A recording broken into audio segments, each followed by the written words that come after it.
Welcome back, everybody, to Sip, Read, Repeat. I am your host, D. James, aka King Echo. Happy Easter to all of you who are out there. And I know I said I wasn't going to mention it, but happy 420 to those who celebrate. I've got my water on deck, and to be just a little bit more festive, I guess, but to remain within our realm, I've got a special beverage by a company called LayUp. Look it up and understand what that means.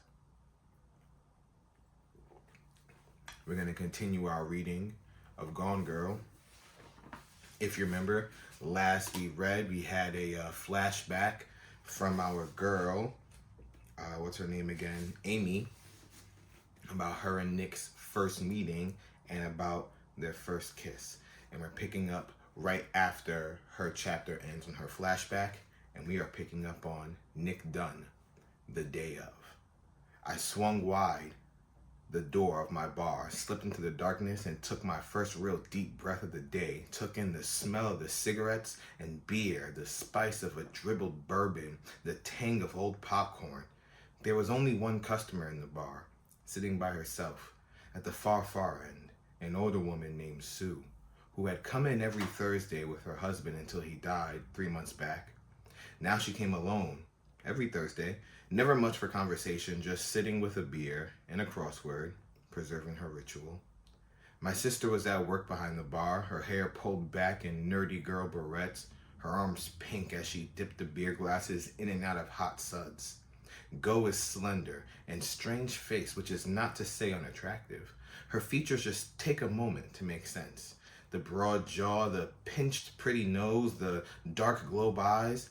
If this were a period movie, a man would tilt back his fedora, whistle at the sight of her and say, "Now there's a hell of a broad." The face of a 30s screwball movie queen doesn't always translate in our pixie princess times, but I know from our years together that men like my sister a lot, which puts me in that strange brotherly realm of being both proud and wary. That must be a weird balance. I'm very glad I have a brother. "Do they still make pimento loaf?" she said by way of greeting, not looking up, just knowing it was me, and I felt the relief I usually felt when I saw her. Things might not be great, but things would be okay. My twin Go. I've used this phrase so many times, it has become a reassuring mantra instead of actual words.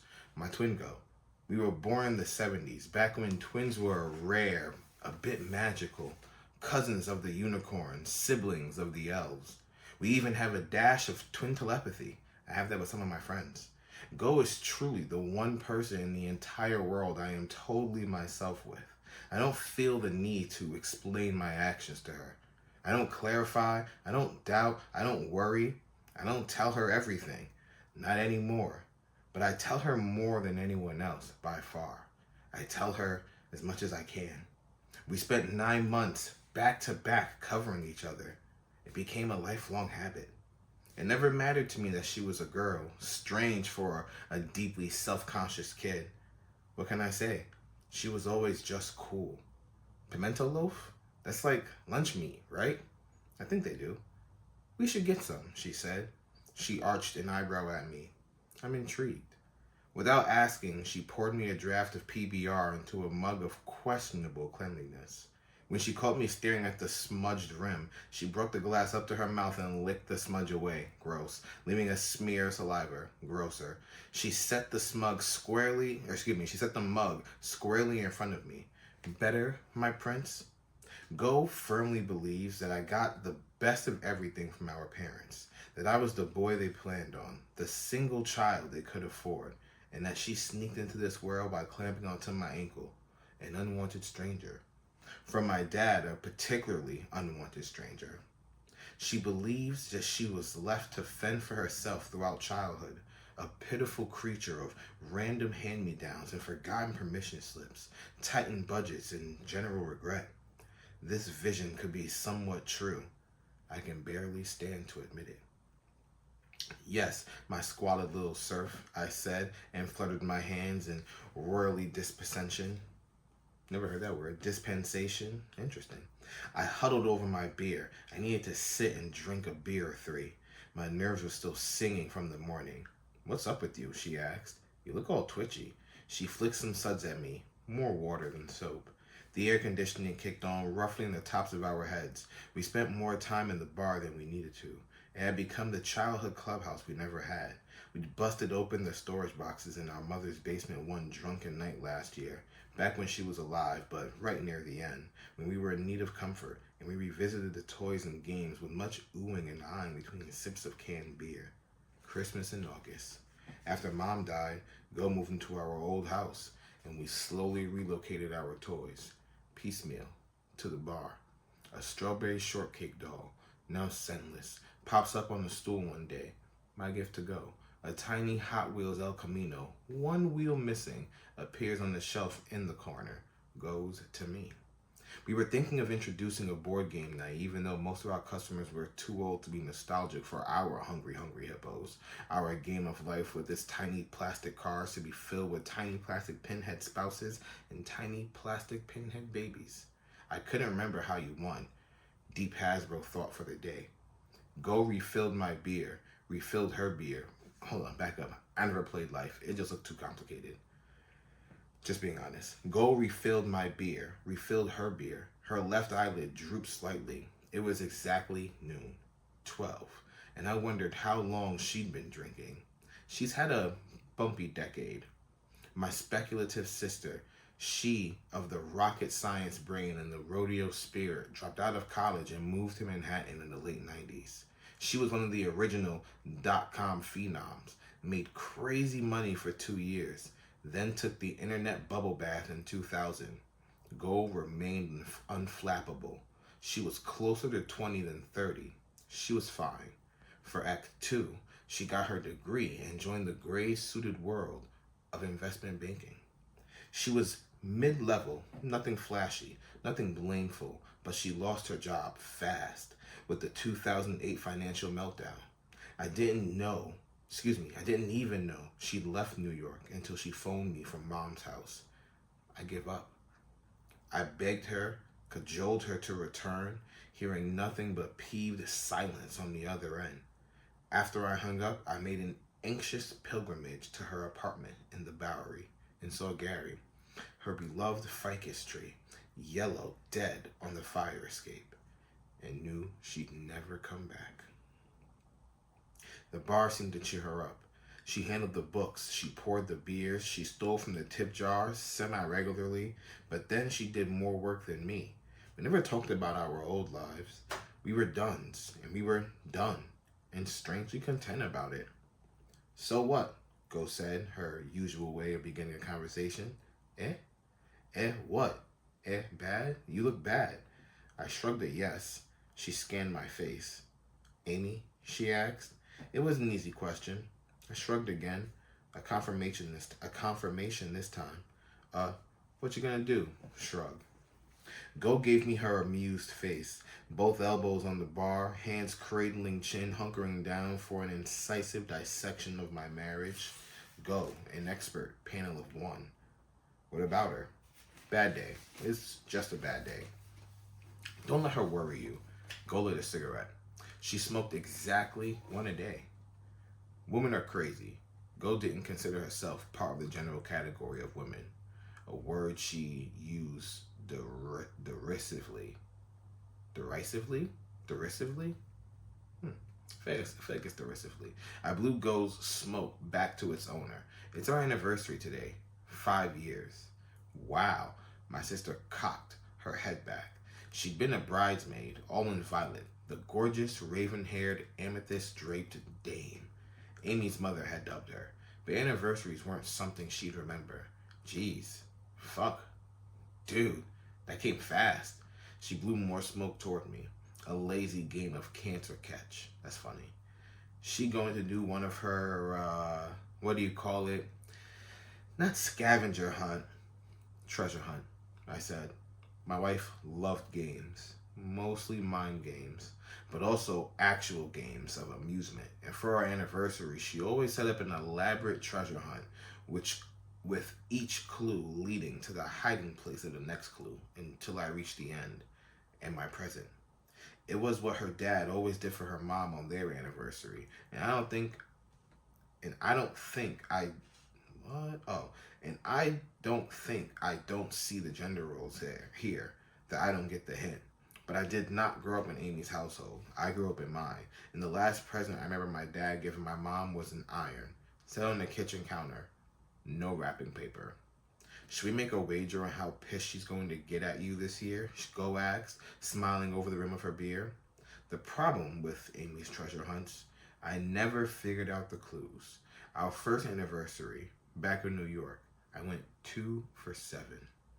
That was my best year. The opening parlay. This place is a bit of a hole in the wall, but we had a great kiss there one Tuesday last fall. Ever been in a spelling bee as a kid? That snowy second after the announcement of the word, as you sift your brain to see if you can spell it, it was like that, the blank panic.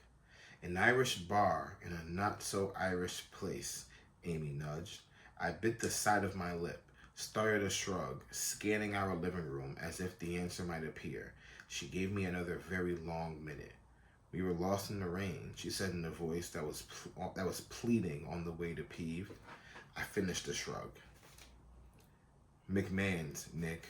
Remember when we got lost in the rain in Chinatown trying to find a dim sum place? It was supposed to be near the statue of Confucius, but it turns out that there are 2 statues of Confucius, and we ended up at that random Irish bar all soaking wet and sunned a few whiskeys, and you grabbed me and kissed me, and it was right.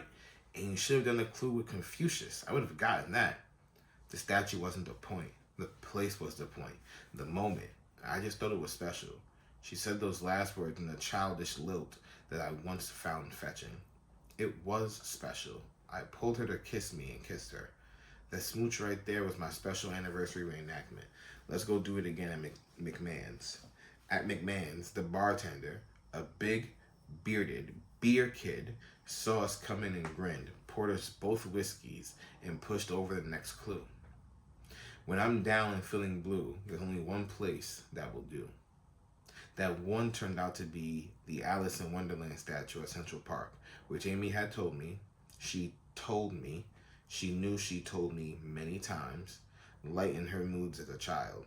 I do not remember any of those conversations. I'm being honest here. I just don't. I have a dash of ADD, and I've always found my wife a bit dazzling, in the purest sense of the word. To lose clear vision, especially from looking at bright light. It was enough to be near her and hear her talk. It didn't always matter what she was saying. It should have, but it didn't. By the time we got to the end of the day, to exchanging our actual presents, the traditional paper presents for the first year of marriage, Amy was not speaking to me. I love you, Amy. You know I love you, I said, tailing her in and out of the family packs of dazed tourists parked in the middle of sidewalk, oblivious and open mouth. Amy was slipping through the Central Park crowds, maneuvering between lasered-eyed joggers and scissor-legged skaters, kneeling parents and toddlers careering like drunks, always just ahead of me, tight-lipped, hurrying nowhere. And let me tell you, to weave through people in Central Park when it's packed is no easy feat. Her feet are crazy. Me trying to catch up, grabbing her arm, she stopped finally, gave me a face unmoved as I explained myself. One mental finger tamping down my exasperation. Amy, I don't get why I need to prove my love to you by remembering the exact same things you do, the exact same way you do. It doesn't mean I don't love our life together.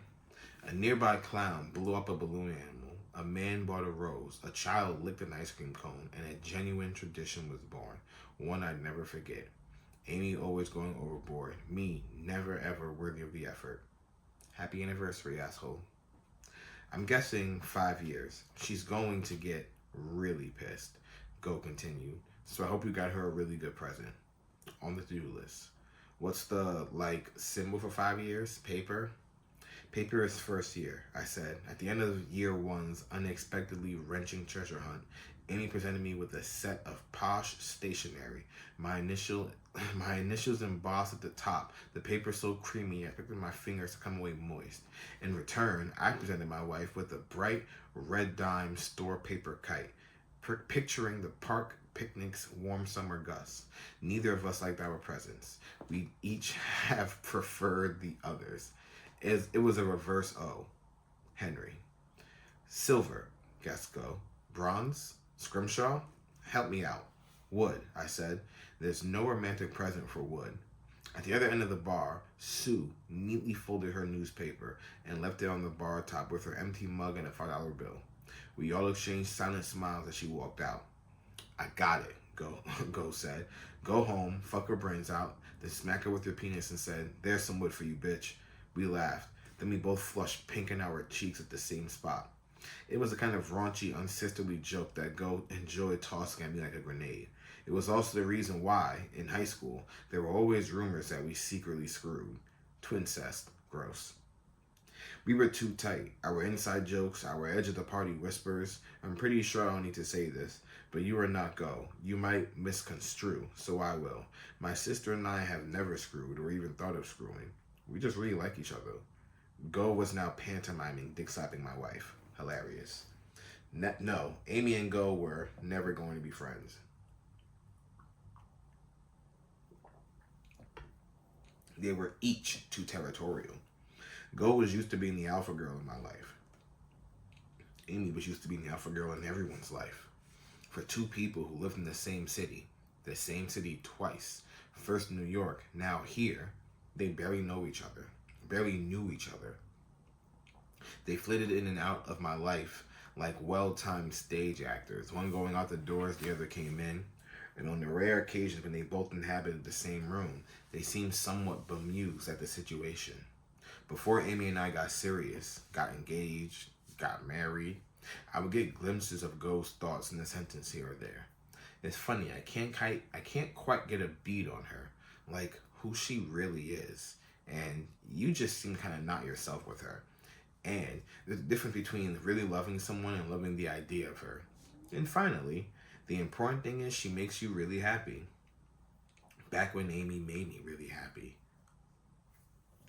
Amy offered her own notions of Go. She's very Missouri, isn't she? And you just have to be in the right mood for her.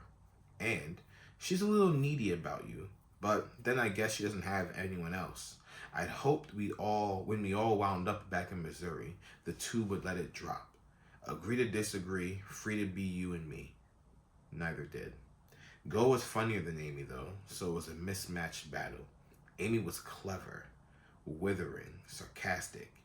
Amy could get me riled up, could make an excellent barbed point, but Go always made me laugh. It is dangerous to laugh at your spouse. Go, I thought we agreed you'd never mention my genitalia again, I said. That within the bounds of our sibling relationship, I have no genitalia. The phone rang. Go took one more sip of her beer and answered, gave an eye roll and a smile. He sure is here. One moment, please. To me, she mouthed, Carl. Carl Pelly, or Peely, whatever, lived across the street from me and Amy.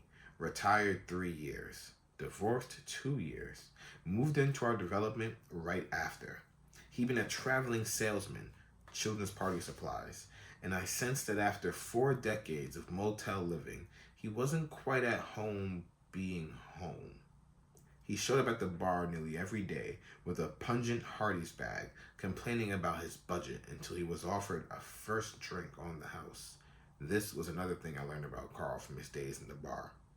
That he was a functioning but serious alcoholic. Damn. He had the good grace to accept whatever we were trying to get rid of. And he meant it. For 1 full month, Carl drank nothing but Dusty Zimas circa 1992 that we discovered in the basement. When a hangover kept Carl at home, he'd find a reason to call. Your mailbox looks awfully full today, Nikki. Maybe a package came. Or, it's supposed to rain. You might want to close your windows. The reasons were bogus. Carl just needed to hear the clink of glasses, the glug of a drink being poured. I picked up the phone, shaking a tumbler of ice near the receiver so Carl could imagine his gin. Hilarious. Alcoholism's not a joke, but in that situation, it's hilarious. Hey, Nikki. Carl's watery voice came over. Sorry to bother you. I just thought you should know. Your door is wide open, and that cat of yours is outside. It isn't supposed to be, right? I gave a non-committal grunt. I'd go over and check, but I'm a little under the weather. Carl said heavily. Don't worry, I said. It's time for me to go home anyway. It was a 15-minute drive, straight north along River Road. Driving into our development occasionally makes me shiver. The sheer number of gaping dark houses, homes that have never known inhabitants, or homes that have never known owners and seen them, or homes that have known owners and seen them ejected. The house standing triumphantly, voided, humanless. When Amy and I moved in, our only neighbors descended on us. One middle-aged mom of 3, bearing a casserole, a young father of triplets with a 6-pack of beer. His wife left at home with the triplets. An older Christian couple who lived a few houses down, and of course, Carl from across the street. We sat on our back deck and watched the river, and they all talked ruefully about arms and 0% interest. And ARMs and 0% interest and zero money down, and then they all remarked how Amy and I were the only ones with river access, the only ones without children. Just the two of you in this whole big house, the single mom asked, doling out a scrambled egg something. Just the two of us, I confirmed with a smile and nodded in appreciation as I took a mouthful of wobbly egg. Seems lonely. On that, she was right. 4 months later, the whole big house lady lost her mortgage battle and disappeared in the night with her 3 kids. Her house has remained empty. The living room window still has a child's picture of butterfly taped to it. The bright magic marker sun faded to brown. One evening, not long ago, I drove past it and saw a man, bearded, bedraggled, staring out from behind the picture, floating in the dark like some sad aquarium fish. He saw me see him and flickered back into the depths of the house. The next day, I left a brown paper bag full of sandwiches on the front step. It sat in the sun untouched for a week, decaying wetly until I picked it up and threw it back out. Until I picked it back up and threw it out. Quiet. The complex was always disturbingly quiet. As I neared our home, conscious of the noise of the car engine, I could see that the cat was definitely on the steps, still on the steps, 20 minutes after Carl's call. That was strange. Amy loved the cat. The cat was declawed. The cat was never let outside. Never ever, because the cat, Bleeker, was sweet but extremely stupid, and despite the low-jack tracking device pelleted somewhere in his fat, furry rolls, Amy knew she'd never see the cat again if he ever got out. The cat could waddle straight into the Mississippi River, deedle-dum, and float all the way to the Gulf of Mexico into the maw of a hungry bull shark.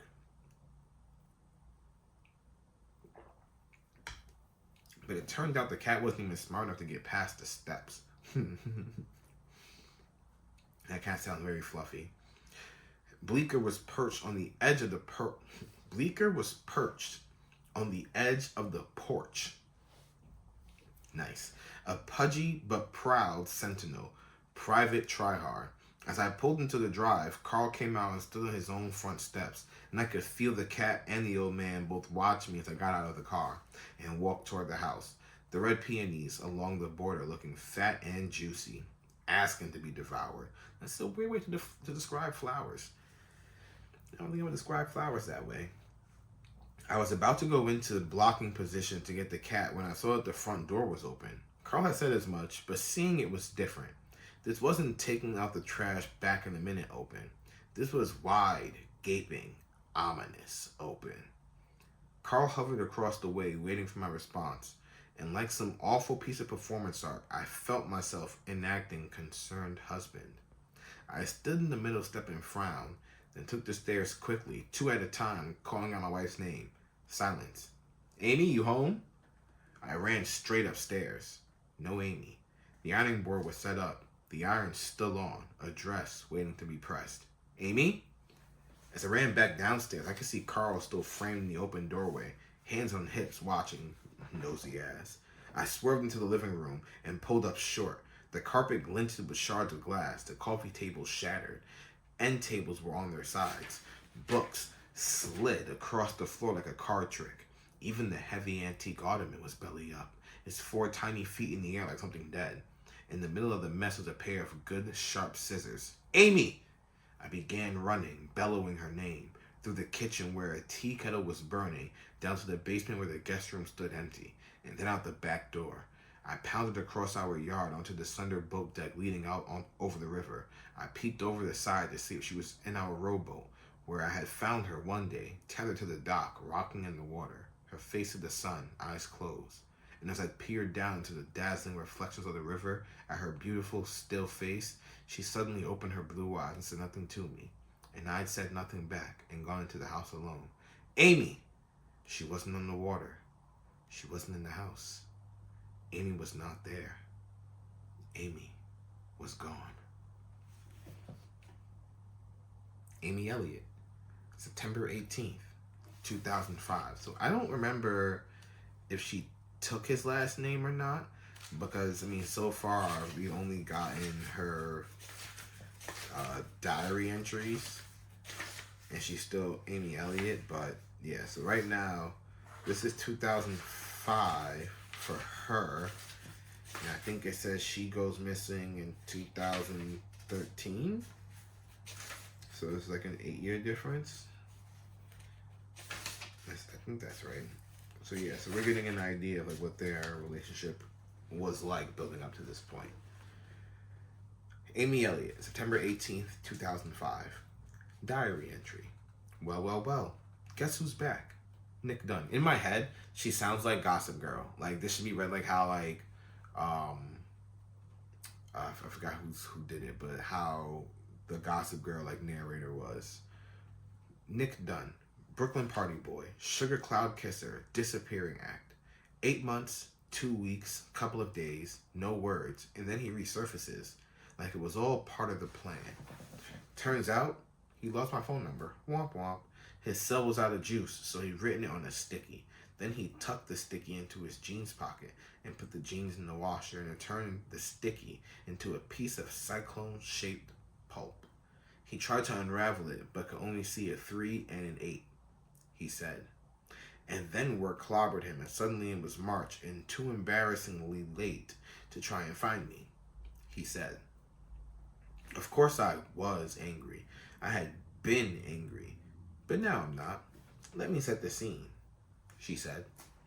Today, gusty September winds. I'm walking along 7th Avenue, making a lunchtime contemplation of the sidewalk bodega bins, endless plastic containers of cantaloupe and honeydew and melon perched on ice like the day's catch, and I could feel a man barnacling himself to my side as I sailed along, and I cornered-eyed the intruder and realized who it was.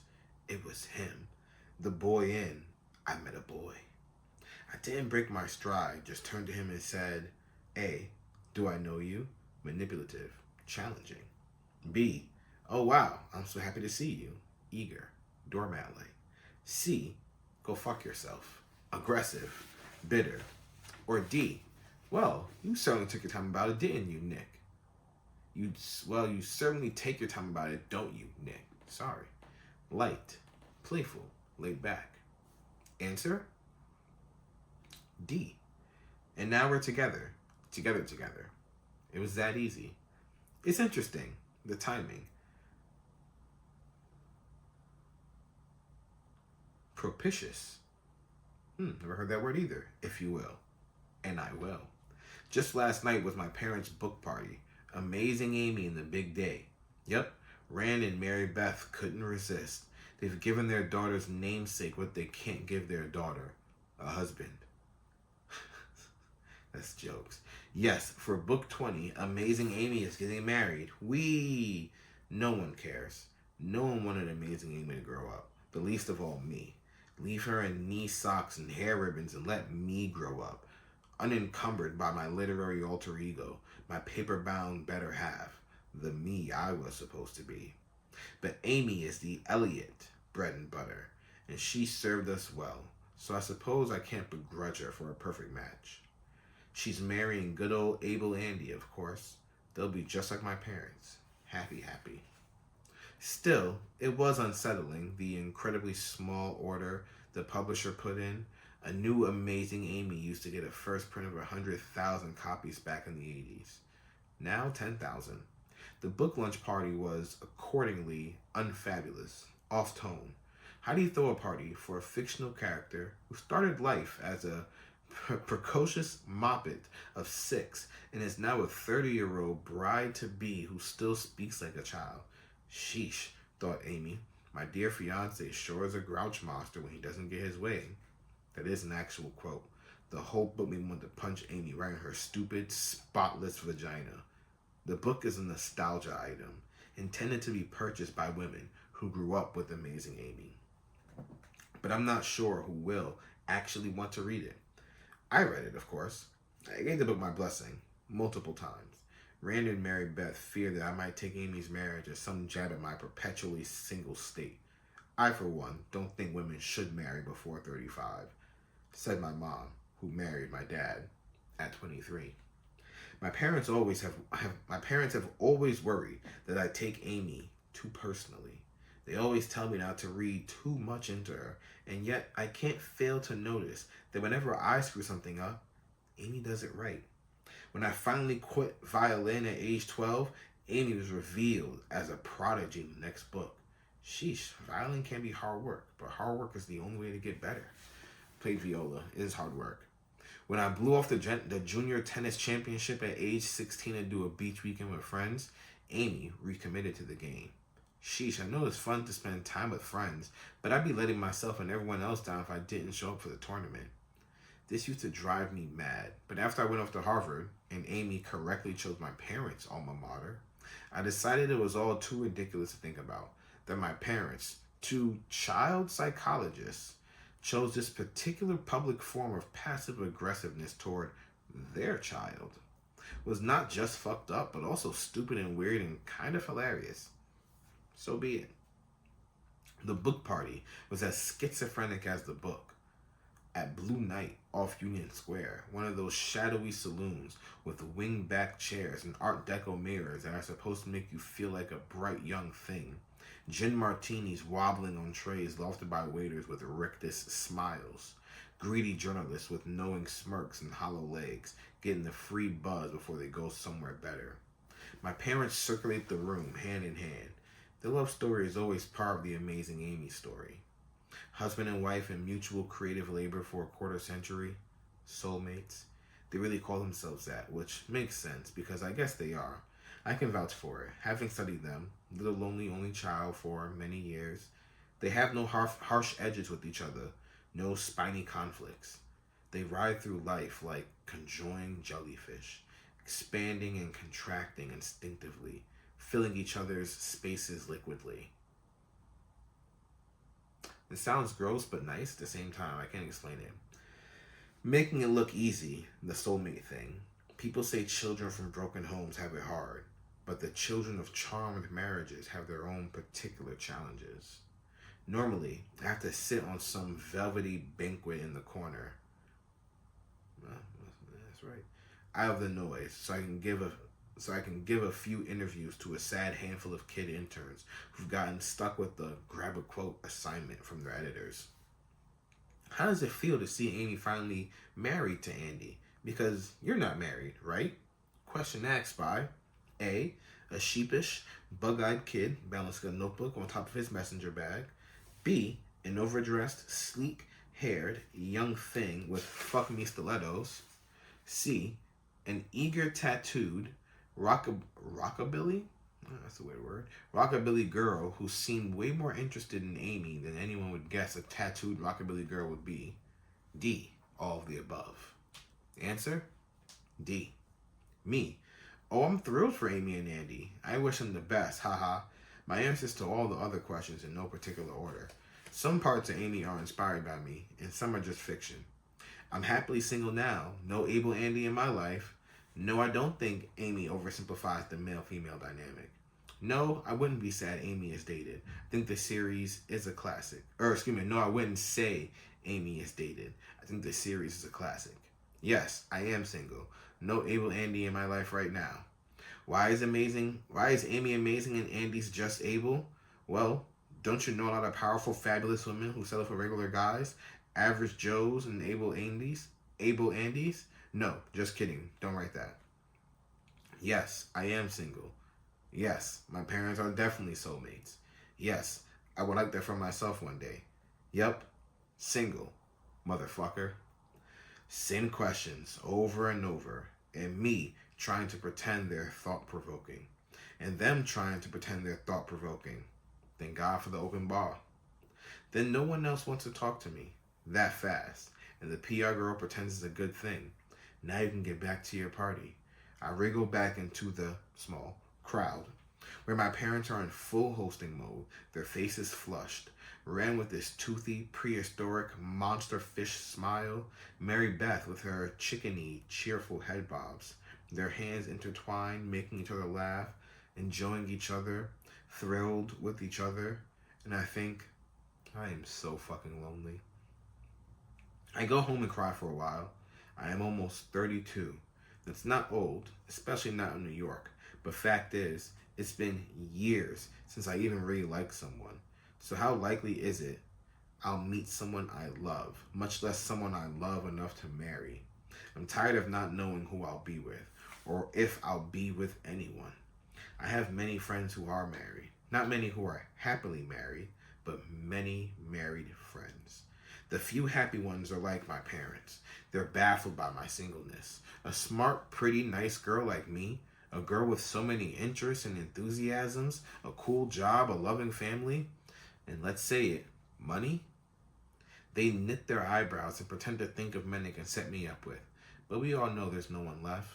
No one good left. And I know that they secretly think there's something wrong with me. Something hidden away that makes me unsatisfiable. Unsatisfying.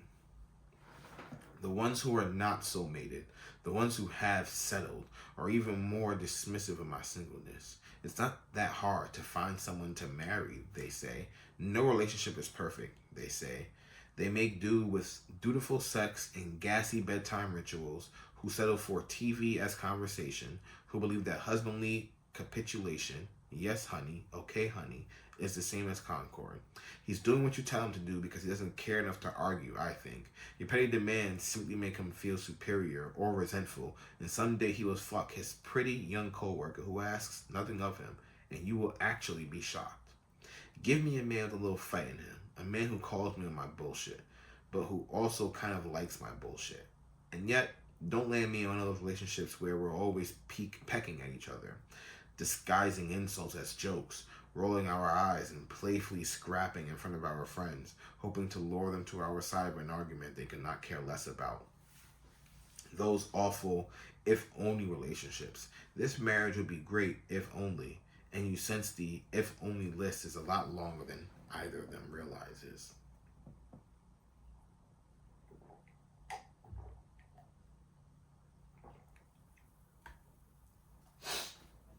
So I know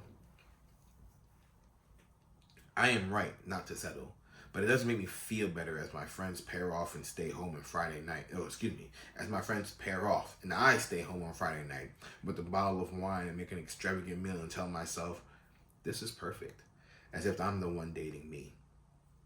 As I go to endless rounds of parties and bar nights, perfumed and sprayed and hopeful, rotating myself around the room like some dubious dessert, I go I instantly thought like an evil cheesecake. Anyway, I go on dates with men who are nice and good looking and smart, perfect on paper, men who make me feel like I'm in a foreign land, trying to explain myself, trying to make myself known. Because isn't that the point of every relationship? To be known by someone else, to be understood? He gets me. She gets me. Isn't that the simple magic phrase? So you suffer through the night with the perfect on paper man, the stutter of jokes misunderstood, the witty remarks lobbed and missed, or maybe he understands that you made a witty remark,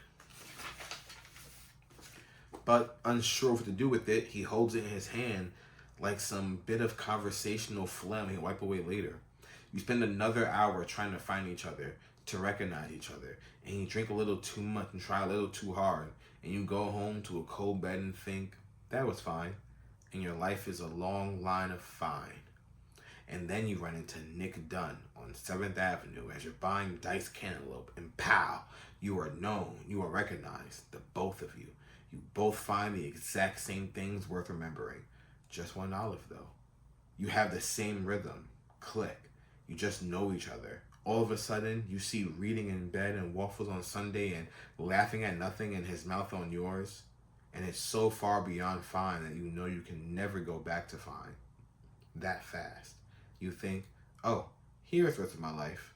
It's finally arrived. Nick Dunn, the day of. I waited for the police first in the kitchen, but the acrid smell of the burnt tea kettle was curling up in the back of my throat, underscoring my need to retch, so I drifted out on the front porch, sat on the top stair, and willed myself to be calm. I kept trying Amy's cell, and it kept going to voicemail, that quick clip cadence, swearing she phoned right back. Amy always phoned right back. It had been 3 hours, and I left 5 messages, and Amy had not phoned back. I didn't expect her to. I tell the police, Amy would never have left the house with the tea kettle on, or the door open, or anything waiting to be ironed. The woman got shit done, and she was not one to abandon the project, said her fixer-upper husband, for an instance.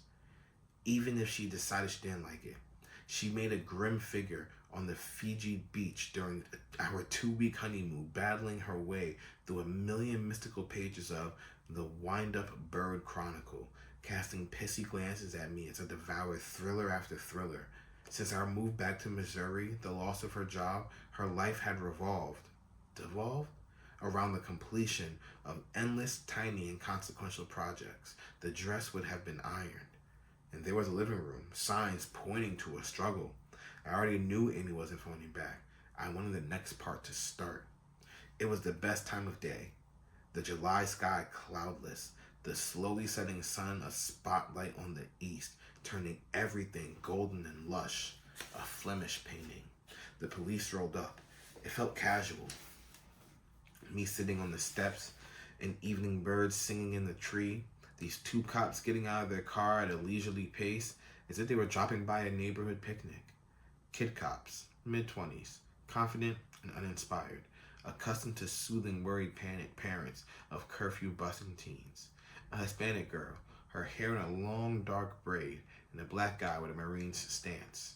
Carthage had become a very tiny bit, less Caucasian while I was away, but it was still so severely segregated that the only people of color I saw in my daily routine tended to be occupational roamers, delivery men, medics, postal workers, cops.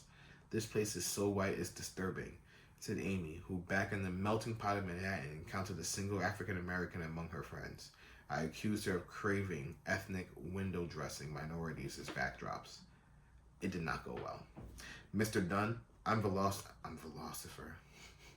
I'm Officer Velasquez, said the woman, and this is Officer Riordan. Riordan. I'm going to keep going. We understand you're concerned about your wife. Riordan looked down the road, sucking on a piece of candy. I could see his eyes follow a darting bird out of the river. Then he snapped his gaze back toward me, his curled lips telling me he saw what everyone else did. I have a face you want to punch. I'm a working-class Irish kid trapped in the body of a total trust fund douchebag. I smile a lot to make up for my face, but this only sometimes works. In college, I even wore glasses for a bit, fake spectacles with clear lenses that I thought would lend me an affable, unthreatening vibe. You do realize that makes you even more of a dick, Go reasoned. I threw them out and smiled harder. That sucks.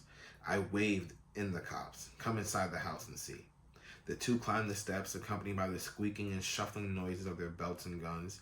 I stood in the entry to the living room and pointed at the destruction. Oh, said Officer Riordan, and gave a brisk crack of his knuckles. He suddenly looked less bored. Riordan and Velasquez leaned forward in their seats at the dining room table as they asked me all the initial questions. Who, what, who, where, how long.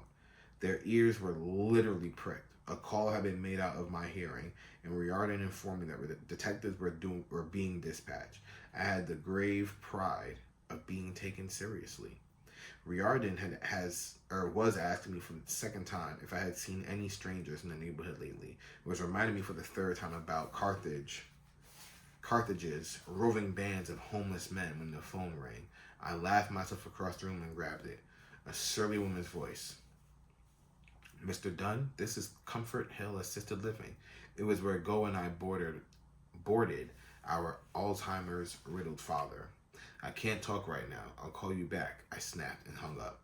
I despised women who staffed Comfort Hill, unsmiling, uncomforting, underpaid, gruelingly underpaid, which is probably why I never smiled or comforted. I knew my anger toward them was misdirected. It absolutely infuriated me that my father lingered on while my mom was in the ground. It was Go's turn to send the check. I was pretty sure it was Go's turn for July, and I'm sure she was positive it was mine. We'd done this before. Go said we must be mutually subliminally forgetting to mail those checks. That what we really wanted was to forget our dad. I was telling Riordan about the strange men I'd seen in our neighbor's vacated house, and the doorbell rang. The doorbell rang. It sounded so normal, like I was expecting a pizza. The two detectives entered with the end of shift weariness. The man was rangy and thin, with a face that tapered severely into the dribble of a chin. The woman was surprisingly ugly, brazenly, beyond the scope of everyday ugly. Tiny round eyes, set tight as buttons, a long twist of a nose, skin spackled with tiny bumps, long lank hair the color of a dust bunny. I have an affinity for ugly women. I was raised by a trio of women who were hard on the eyes. My grandmother, my mom, her sister. They were all smart and kind and funny and sturdy. Good women. Amy was the first pretty girl I ever dated. Really dated. The ugly woman spoke first, an echo of Miss Officer Velasquez. Mr. Dunn, I'm Detective Rhonda Boney. This is my partner, Detective Jim Gilpin. We understand that there are some concerns about your wife. My stomach growled loud enough for us all to hear it, but we pretended we didn't. We take a look around, sir, Gilpin said. He had fleshy bags under his eyes and scraggly white whiskers in his mustache. His shirt wasn't wrinkled, but he wore it like it was. He looked like he should stink of cigarettes and sour coffee, even though he didn't. He smelled like dial soap. I led them a few short steps to the living room, pointed once again at the wreckage, where two younger cops were kneeling carefully, as if waiting to be discovered doing something useful. Boney steered me toward a chair in the dining room, away from but in view of the signs of the struggle.